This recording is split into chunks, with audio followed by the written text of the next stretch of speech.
खबरें दिखाएंगे। और आइए सबसे पहले बात करते हैं गाजियाबाद की, जहां के खोड़ा में सूर्या हत्याकांड के मामले में एक नया अपडेट आप तक पहुंचाएंगे।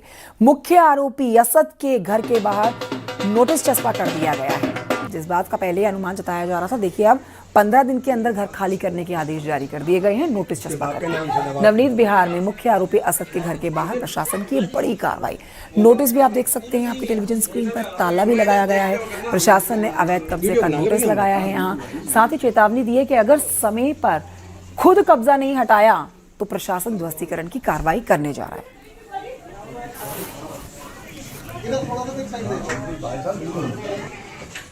तुम्हारा हो गया क्यों हो गया?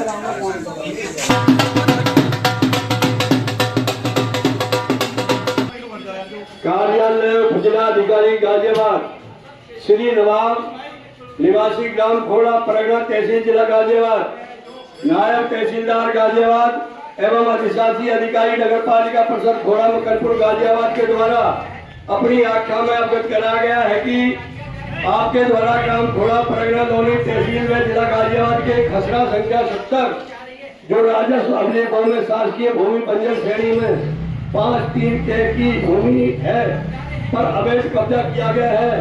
अतएव आपको अनुसार ग्राम खोड़ा परगना तहसील लोनी जिला गाजियाबाद के खसरा संख्या 70 कार्यालय जिलाधिकारी गाजियाबाद श्री नवाब निवासी ग्राम खोड़ा परगना तहसील जिला गाजियाबाद, नायब तहसीलदार गाजियाबाद एवं अधिशासी अधिकारी नगर पालिका परिषद खोड़ा मकरपुर गाजियाबाद के द्वारा अपनी आख्या में अवगत कराया गया है कि आपके द्वारा ग्राम खोड़ा परगना लोनी तहसील में जिला गाजियाबाद के खसरा संख्या 70।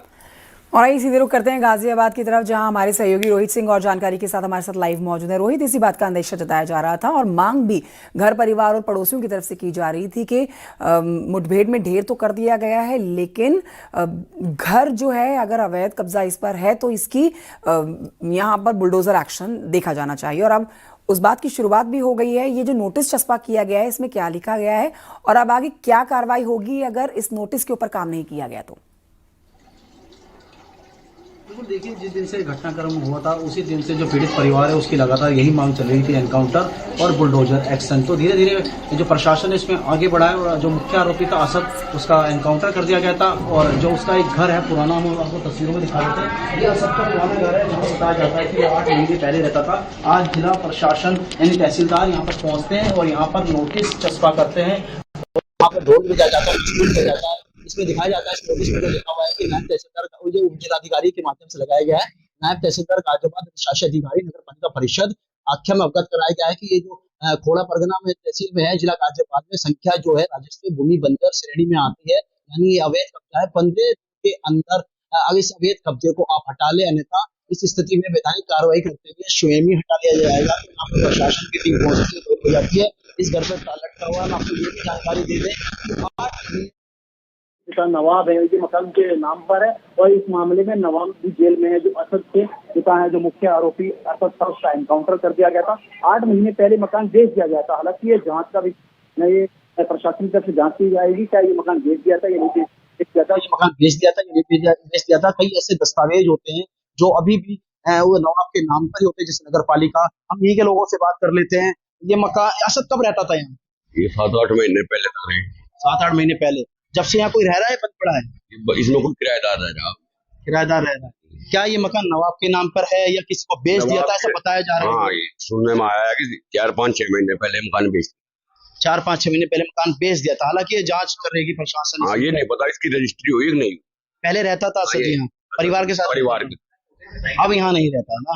तो देखिए ये असद का पुराना घर है और ये वही गली है, संकरीय गली है जहाँ पर ये नोटिस चिपकाया गया है। ये मकान देख लीजिए आप, ऊपर तक ये 50 गज का ये मकान है और ये ऊपर से नीचे तक मकान है। यहाँ पर ये जो नोटिस है यहाँ पर चस्पा किया गया है। प्रशासन की तरफ से 15 दिन का समय दिया गया है, नहीं तो इस जो मकान है इसकी ध्वस्तीकरण की कार्रवाई की जाएगी। पीड़ित परिवार की जो मांग चल रही थी बुलडोजर एक्शन, और भी तमाम हिंदुवादी संगठन और लोगों की वो मांग चल रही थी कि बुलडोजर एक्शन की बात की जा रही थी। हालांकि ये जांच का विषय है कि ये नवाब का घर है, यानी ये जो असद के पिता थे वे भी इस मामले में जेल में। और मैं एक बार फिर इस गली की तस्वीर दिखा देता हूँ। जो झगड़ा शुरू हुआ था वो उस गली से शुरू हुआ था और चाकुओं से जो असद है उसके पीछे भगा था सूर्य के, वो यहाँ तक भगा था, उसका पीछा किया था, सूर्य को यहाँ पर घेरा गया।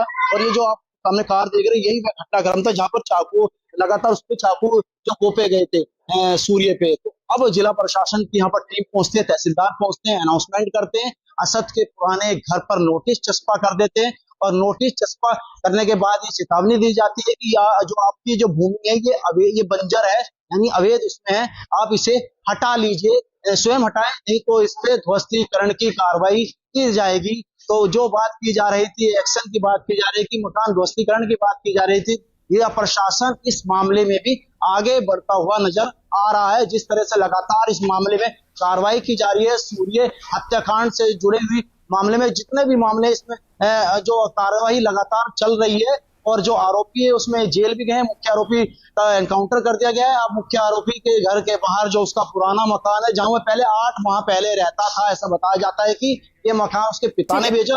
हालांकि इस पर भी प्रशासन जांच करेगा। रोहित, बहुत शुक्रिया आपका जानकारी के लिए, नजर बनाए रखिएगा।